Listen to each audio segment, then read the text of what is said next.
know what's a sucker to me? A sucker is a who pick who he fight with. Right. Like if you sit there and you go, oh, I'm not going because this. I won't fuck with him, but I'll fuck with this. Yeah, I think I can take him. Right. You want to fight the you think you can beat. And I called Jay Prince in the mouth. I'm saying, He didn't say nothing to whack.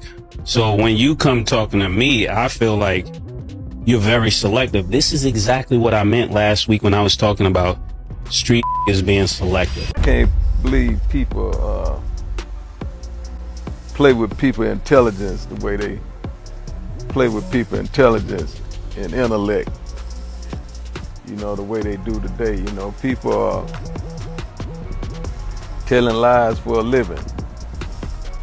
You know what I mean? They actually lying to y'all for a living. Yo, imagine a showdown brewing, not in some dusty western town, but right here in the rap game, and it's about to get nuclear. 50 Cent, the ultimate troll, the king of beef, is locked and loaded, and he's staring down a figure shrouded in whispers and shadows. Jay Prince. This isn't just another internet squabble. This is a clash of titans, a battle for street cred, and maybe, just maybe, a glimpse into some seriously murky secrets. And it all kicked off with 50 doing what he does best, lighting the match. I'm gonna answer a few of y'all questions, then I'm gonna have to go about my business. You see, I'm just relaxing, letting God's air blow on my face in a sucker-free environment. See, 50's been on Big Meech's neck for weeks, hammering him with the snitch label, basically dismantling the BMF Kingpin myth piece by piece. But what started as 50 versus Meech suddenly morphed into something way bigger, way more dangerous. Out of nowhere, Jay Prince, Houston royalty, the Rap-A-Lot Records godfather, stepped into the ring. And he didn't come with words. He came with a warning, a veiled threat that sent chills through the industry. Word on the street is, Jay let it be known that if 50 kept running his mouth, kept dragging Meech's name through the mud, things could happen. Think about that for a second. Jay Prince, a man whose name is whispered in hushed tones in certain circles, allegedly throwing down the gauntlet at 50 Cent. It's like watching two lions circle each other, sizing up the kill. But what exactly pushed Jay Prince to step into this already volatile situation? Was it just loyalty to Big Meech? Or is there something deeper, something darker that Jay Prince is trying to protect? Because the rumors swirling around him and his empire are enough to make even 50 Cent's antics look like child's play. A little school out while we was gone, I got a call, you know what I mean, because the little homie young boy place got broke into. People went in his place, disrespected different things, and you know, I got a call about it. And the little homies that went into this place want to make that right, because they understand that, you know what I mean, young boy family is okay with me.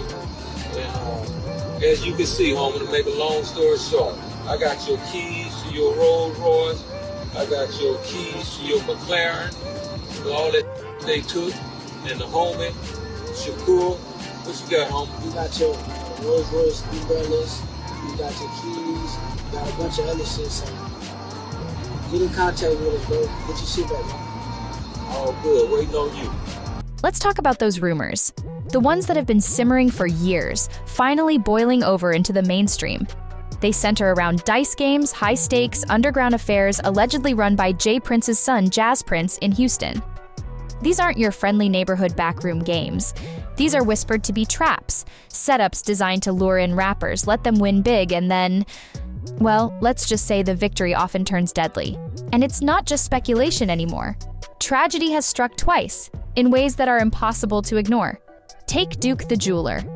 Chicago-bred, known for his flashy pieces, he rolled into Houston and, according to whispers, hit a major jackpot at one of Jazz Prince's dice nights, 100 racks they say. A dream win, right? Wrong. Duke didn't even make it to his ride.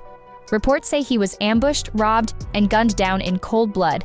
Just like that, a life extinguished after a night of high rolling. Chilling, right? But tragically, Duke's story wasn't a one-off. It was a grim foreshadowing of what was to come. Because just months later, the unthinkable happened. Takeoff, one-third of the mighty Migos, a rap icon in his own right, lost his life in Houston. And guess where it happened? Near a bowling alley, yes, but the whispers quickly linked it back to another one of those infamous dice games, Another night of high stakes. Another potential setup gone horribly wrong. Can y'all elaborate on dice game when it's tied to y'all? I know people were associating me with the situation because I went to Labusi pool party and he happened to be there and he happened to be standing on me. I mean, right next to me. The truth is, I never met him before. I had no idea who he is. I didn't even know he was a jeweler until after his passing. And then the night of that game isn't the night that he got leaving Boosie concert the next night because somebody tried to rob him. So, you know, the internet play internet games. But this is a situation with a dude that I didn't even know. I ain't know his name. I had no knowledge of him. I ain't know he was from Chicago. I ain't know he was a jeweler until social media started trying to point a finger because he was standing next to me, and it's just unfortunate that something transpired after another dice game, but neither incidents had anything to do with a dice game. The shockwaves from Takeoff's passing are still reverberating through the culture, and the questions surrounding the circumstances refuse to die down. People started pointing fingers, not just at the shooter, but at the environment, at the alleged danger lurking beneath the surface of Houston's rap scene, specifically around the Prince family. And then came the Youngboy robbery. July 2020, NBA Youngboy, another rap heavyweight, finds himself in Houston. Suddenly, his Airbnb is allegedly stormed by J. Prince's crew. But they weren't there for petty cash or a quick snatch and grab. They allegedly made off with serious loot. Youngboy's iced-out chains, symbols of his success, and the keys to his $250,000 Bentley. Talk about sending a message. But here's where it goes from shady to borderline unbelievable. Instead of disappearing into the shadows with the stolen goods, these guys allegedly went full flex mode, posting a video online right there in Youngboy's crib, surrounded by the stolen Bentley, a Rolls Royce, a McLaren, all lined up like trophies from a hunt. It was brazen, arrogant, and undeniably calculated. And then, the cherry on top, a ransom demand. $30,000 to get his stuff back, they allegedly demanded. $30,000 to get back what was already his. It's extortion 101, played out in broad daylight, or at least blasted across the internet. Maybe we need to change the word for the youngsters. The checking in part, you know, is they seem to get hung up on that word, checking in. Yeah. So if we could diversify that word and bring it up to a 2021 thing. Right. What's the word, OG? What's the word?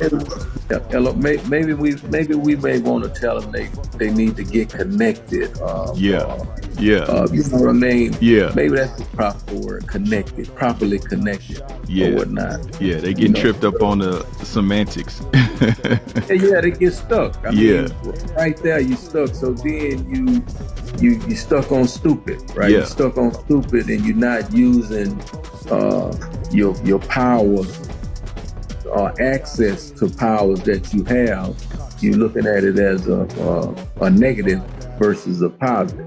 You know, we all know if you can tap into good people wherever you go. Wherever, yeah. You know what I mean? It's a blessing, Rip. Real talk. Real talk. Who want to have access to power and not use? And who steps in to play the role of mediator, the benevolent peacemaker? J. Prince himself. He takes to Instagram, cool as a cucumber, claiming he has Youngboy's chains and keys, inviting him to come pick them up like it's some lost puppy situation. But Youngboy wasn't fooled. He saw it for what it was, a power play, a blatant attempt to control the narrative and probably extract even more from him. He clapped back hard, calling out J. Prince, not as a peacemaker, but as a predator, accusing him of using that whole check-in culture in Houston as a thinly veiled extortion racket, pressuring artists to pay up just to operate in his city. It was a bold accusation, a direct challenge to J. Prince's carefully crafted image as a respected OG, a protector of the culture. And it wasn't just Youngboy feeling the heat. Whispers of similar situations, similar pressures started to surface, painting a picture of Houston under J. Prince's alleged reign that was far from the glamorous facade. But amidst all this swirling controversy, the Takeoff murder case continues to drag on, becoming a tangled web of delays and unanswered questions. Said it exactly. You 16. You 60. What are you talking about? What are you, bro? I lost mad respect for you because I used to have mad respect for you. When you had Shakur with you, when you line Young Boy NBA out, why the you got Shakur with you? And this is why he acting like that. This is exactly why he acting like that. Talking about you got Young Boy NBA umbrellas and his keys to his car. Young Boy NBA told y'all this is what he said. This is what Young Boy NBA said. Rap 100 was the most disrespectful. Wild disrespect. I ain't even gonna repeat this shit 100 said. Mad disrespect. Drake is beefing with Kendrick Lamar as we speak. I have not heard, this is the first time Drake got into some shit, and I ain't hear you say shit to Kendrick Lamar now. Why do you think that you could tell us what we can and cannot say, man? Control your... Patrick Xavier Clark, the man arrested for Takeoff's murder, was indicted, yes, but nearly 3 years have passed and still no trial date in sight. Justice delayed or justice denied. And then there's Clark's release. One day after his arrest, bam, $1 million bond posted. $1 million bond. And then house arrest, which inexplicably morphed into a curfew practically overnight. No ankle monitor, minimal restrictions. It's like a switch flipped, and suddenly a murder suspect is given what looks suspiciously like preferential treatment. But the real head-scratcher, the detail that sends conspiracy theories into overdrive, is the court order. Clark is barred from contacting victims, witnesses, Takeoff's family standard procedure, but then, inexplicably, he's also barred from contacting J. Prince Sr. Why? What connection, what hidden link exists between the accused shooter and the Houston kingpin that warrants a court-ordered no-contact clause? It's a question that hangs heavy in the air, fueling speculation that J. Prince's influence might extend far beyond the rap industry, possibly reaching into the very systems meant to deliver justice. And while the case crawls at a snail's pace, Clark's defense attorney is throwing gasoline on the fire. She's claiming her client is innocent, that the evidence is weak, that the video footage and ballistics reports are riddled with holes. She's even hinting at another shooter, someone else who sparked the chaos, painting Clark as just another victim caught in the crossfire. It's a bold defense, one that could unravel the prosecution's case, and one that adds another layer of mystery to an already deeply perplexing situation. I'm gonna tell you another thing. When you're dealing with older people, they're the last to know that things have changed. We not your lord. Like, the way you talk it, I don't get what you mean. We're not your little niggas. Like, for real, all that big homie stuff, that's for little niggas. Little niggas have big homies. We're not little niggas, so we don't even respect big homies. I know it doesn't, and for me, I never respected niggas in the streets. That's why I always got the problems I got. You would tell me, Mace, chill. No, chill for what? Who is this? That's how I feel listening to this, man. Like, I want to respect you, but I can't. And I'm going to tell you why. Because if I got a lord, like the dudes that raised me, if I was out of pocket, they would tell me I'm out of pocket. They wouldn't let me put them on a crash out mission. They would say, yo, Mace, listen. Mm-hmm. Around here, we don't send us to do nothing for us. We don't pay to handle our problems. Mm-hmm. You gotta put in your own work around here, Lord, man. That's what you was supposed to tell them. You can't go out here and talk crazy and then send me on a mission. Mm-hmm. Nah, this is where the game got messed up, when young started sending old niggas out, and just cause this little ignorant got a few dollars, he make all of you that's supposed to be real run after his mission. This is a problem, J. Prince, and I'm gonna tell you like this: if you're 60 years old and you trying to be a street nigga. But this simmering tension between J. Prince and figures like 50 Cent isn't exactly new. Rewind back to 2007 Houston. 50 Cent rolls into town, and Scarface, a rap-a-lot legend, drops a track called Snitch N************. Now, on the surface, it seemed like a general statement, a commentary on street code. But J. Prince, ever the master of narrative control, allegedly spun it, twisted it, made it seem like a direct diss aimed at 50 Cent. Suddenly, 50 is walking into a potentially hostile environment, facing down not just Scarface's lyrical shots, but the implied backing of J. Prince and his Houston empire. It was a power play, a subtle flex of dominance, a way of saying, in my city, you play by my rules. 50, never one to back down from a challenge, navigated the situation. But the message was clear. J. Prince wasn't afraid to flex his muscle, even against a heavyweight like 50. This wasn't just a rap beef, it was a territorial chess match, a battle for respect and control. And it laid the groundwork for the current clash, a reminder that the animosity between these two figures has deep roots, stretching back years, simmering beneath the surface, ready to erupt at any moment. Hey, I don't want no friends, I don't want no new relationships. All that pussy, hey, I don't respect none of that shit, man. If you got something for me, man, they got plenty niggas around me you could call.